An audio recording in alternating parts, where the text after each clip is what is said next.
Hello, and welcome to another training video for Enlite POS powered by Dark. Today we're going to be looking at the billing section in the back office, and before we jump to that section, we're going to do a very quick review of some of the important items in the customer information section that affect some of the settings in the billing section. So to head over to the customer information section, we're going to do customer walk-in, enter our PIN, look up our customer, and then we're going to hit the customer information button. So this is the customer information main screen. To add someone to the billing module, all we're going to do is come over here to the details tab, and then we're going to make sure that this billing box is checked. If you add someone to billing, this has to be checked for them to appear. Also note that the customer will not appear in the billing module until they have at least one invoice. And the reason we do this is that normally when we import customers from an older POS systems, when customers migrate over to us, they have a lot of customers that are marked for billing, but maybe they haven't seen these people in many years. You know, they did business with them years ago and the customer never came back. So to avoid having a lot of old information displaying in the billing section, the customer will not display until they have at least one invoice. After that, they'll always show up in that section normally. Okay, the next thing I want to bring your attention to is this charge button. If you have a customer's credit card on file, whether you store that manually yourself or you have it stored inside the system, all you have to do is click on this charge checkbox, and then the customer will appear as having a credit card stored in the billing section. We're going to look at that in a minute. We just wanted to show you how some of these things affect the billing section. Okay, the next part is over here on the billing information tab. We're going to see that there are a few items that are relevant to the billing section. First is, do they want their statement emailed or do they want it printed and mailed to them? So you can set this option here, and this will show in the billing section so that it'll remind you whatever the customer's preference is. Also, you can set the customer's bill cycle date here. This is important because you can filter to these bill cycle dates in the billing section. You can set that here. And then you can also set the customer's payment terms. Again, all of these fields are optional. They're just to help you organize yourself. They don't actually affect anything in the way that the system works. These are all just reminders and different ways that you can organize your customers and your customer list, and we'll look at that more when we get into filtering inside the billing section. So once you set all of these fields, you can come down here and remember to hit the save button. If you just navigate away, none of this is going to stick. I'm not making any changes here, so I'm just going to exit out and we'll head over to the billing section. So here we are again on the main menu. Now we're going to head over to the billing module. Again, just a reminder, you may see more buttons here than you'll have on your screen. That's okay. A lot of the stuff that is available in the program is disabled by default, and we kind of enable what you need for you. So don't worry about any buttons that I have here that you do not. If there are buttons on here that you do want and you don't see them on your screen, just contact your support team. They'll be happy to work with you to enable those modules. Okay, so we're going to head over to Office. So we're going to click here. It's going to ask me for a manager PIN. I can't enter an employee PIN. Employees don't have access to this module. Only the store managers and store owners have access to this area. So I'm going to enter my PIN. And here we are in the back office menu. And here, just like before, you may see a few buttons that I have available to me that don't show up in your system. Same deal, don't worry about it. If you see something that you need, just let your support team know. They'll be happy to work with you on that. So over here is our billing button. We're going to click on that and head into the billing module. So here we are inside the billing module, and there are several sections to this module, and we're going to be tackling them over the next few videos. For this video, we're just going to go over the fundamentals, which is basically getting the layout of this first tab, which is the customer list. This controls and displays the different customers that you will be working with during your billing cycle. So we're going to start down here and run through this data set, and then we'll come back up here and talk about these filters.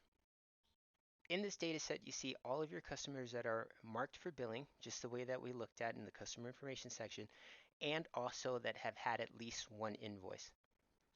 So these are all the customers that I have in my system that are ready to work with in the billing section.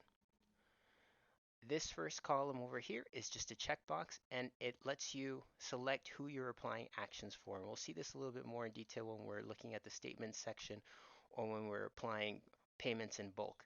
But you can select the customers that you want to work with and then take your action. And we'll look at that a little bit more a little bit later. You can also select them all in bulk. So here, I can select everybody. I can unselect everybody. Over here, we have the customer's first name, the last payment date that was posted to the account. If you're working with a master account, it'll be the last payment date of any child account that a payment was applied to. Over here we have the available credit column. This is basically your store credit or any overpayments that have been made by the customer. They'll all land in this bucket here as available credit that the customer can use to pay off any balances they may have. Over here is the last balance, and this is relative to your payment period. So this would be any balances that are owed previous to the payment period that you are currently billing. And we're going to look at this in a little bit more detail in a few minutes. Over here is the current balance. These would be any balances that fall inside the billing period that you're working with. And then over here is the current total. That would be the sum of the last balance and the current balance. Over here we have a few columns to help you organize yourself. So the CC is basically any customer that has a stored credit card. So you saw when we were in customer info, we had checked for Diane Prince all the way down here. And we had said that she was a charge customer. So we had selected that checkbox. So she gets this check over here, and it just means that I have a stored credit card for that customer. RT means route. So if the customer is assigned to a route, they will have a checkbox on this column. Email is what we looked at in the billing information tab in the customer info. If they select to have their statement emailed to them, they will have a check in this column. If they don't, it'll just be blank, and you know that those are the ones that you have to print and mail out. And then over here is the bill cycle date that is selected for this customer. The last column is to apply payments, and we're going to be looking at a little bit more in depth in the next video, but this is the button that you would use to apply payments manually in a non-integrated fashion. Like if you didn't have credit cards tied to Enlite, you would use these buttons to apply payment. And again, we'll look at that a little bit later in the next video. So now that we understand all of the fields that the system is displaying to us in this customer list, over here we have some filters. They're very easy to work with. So if I wanted to come in here and only see my route customers, I would say route yes, and then the system would automatically filter to just the customers that are on a route. See, so everybody has this check because these are all my route customers. I can go back to all. Same thing with charge customers. If I just want to see the people that have a credit card stored, I can select charge yes. We have most of ours are charge customers. So let's do the opposite. Let's select I don't want to see my charge customers. And then the system shows me my one customer that doesn't have a credit card stored in the system. We're going to come back to all. You can filter by payment terms. You just select on the one that you want and the system will filter accordingly. Same thing, you want to filter to your customers that want their statements emailed. I can hit yes, and then these are the customers that I know I need to email a statement as opposed to printing it out and mailing it to them. Let's go all. This is a very helpful one. This is our zero filter. So basically, if you say zero, no, this is to eliminate anyone who has a zero balance. So you're not working with someone who doesn't owe you any money for this payment period. If I do want to see all my zero balance customers, I can hit yes, and then no one owes me money here. It's not really much to work with, but the filter is there for you. And you can filter by billing cycle date. So if you bill customers on several dates throughout the month, you can group them all up by bill cycle date and then work with whatever day that you're currently billing. Okay, the last filter over here is actually a text field, and this is just a filter by name. So if I wanted to search for Wayne, I can enter that name, and then the system is going to pull up Bruce Wayne. So this is just a quick way for you to find any specific customers. If I wanted to see Diane, I can do that too. Okay, let's get rid of this. So the last filter that we haven't talked about here is the most important filter on this screen. This is the billing date filter. And basically, this period is going to determine whatever falls under current balance. So if I'm billing from 11/1 through 11/30, so all of the month of November, Any invoices that were created during this period would fall under the current balance. For example, here with Diane Prince.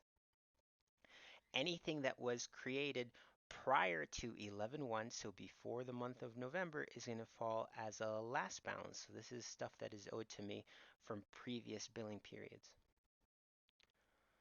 Okay, and then again, this is our current total, which is just the sum of the two. So let's take a look at this one more time, and we're going to use Arthur Curry as an example. So Arthur Curry here, you see that he doesn't have any last balances, doesn't have any current balances or any current totals. And I created an invoice for him today. And I know that you guys can't know this, but today is December 2nd. So I'm looking at the month of November, the whole month of 11/1 through 11/30, the whole month of November. His one invoice is in December 2nd, so it doesn't appear here. He doesn't owe me anything for this billing period, and he doesn't owe me anything for prior billing periods. So if I come up here to my billing date filter and I make this today, so now I'm billing through December 2nd, now his current balance is $100 because he owes me that much for the invoice that I created today on December 2nd. Okay, now we're going to do something a little bit weird, something that you guys wouldn't normally do, but it's going to illustrate how this amount moves depending on your billing date filter. So because the invoice was created on December 2nd and December 2nd is included in my payment period, it's showing here in the current balance. If I was to do something weird like go through December 3rd and also from December 3rd to December 3rd. So all I'm looking at is December 3rd, which is in the future, right? Today is December 2nd, as you can tell by the green circle on the date. I'm going to set this to December 3rd. And now that $100 that Arthur Curry owes me moved to last balance because it's occurring before the billing date filter. Okay, so because he owes me those $100 from December 2nd, which is prior to the date I'm billing, they fall under last balance. If I come back here and I change this to include December 2nd, so December 2nd to December 3rd, which is in the future, now it's back to current balance. Okay, I hope that's clear for you because it's very important that you understand how this billing date filter works. 99% of the time, you're going to be billing the previous month, which is what this defaults to. It'll always default to the full previous month. And in this case, Arthur Curry doesn't owe me anything yet because his invoice is in December 2nd, as we had seen before. Most of the time, you'll be working with this billing period, but it's important that you understand how the amounts move into the last balance bucket and the current balance bucket depending on the dates that you select here. All right, that's all we're going to cover for this video. In the next video, we're going to be looking at how to make payments. Hopefully everything was very clear. The most important thing to understand is this billing date filter. If you didn't quite get that, look at that part again. Of course, you can feel free to shoot us questions. Just contact the support team. They'll be happy to help you understand how this works. This module is available to you during the trial period, so feel free to play around with it the same way I did. Just feel free to change the dates and see how the amounts move through the different buckets. It'll help you understand it a little bit better. It is important that you have a firm grasp on this field to operate this module effectively. Okay, I hope you enjoyed the video. I hope you found it helpful. Maybe you learned something new.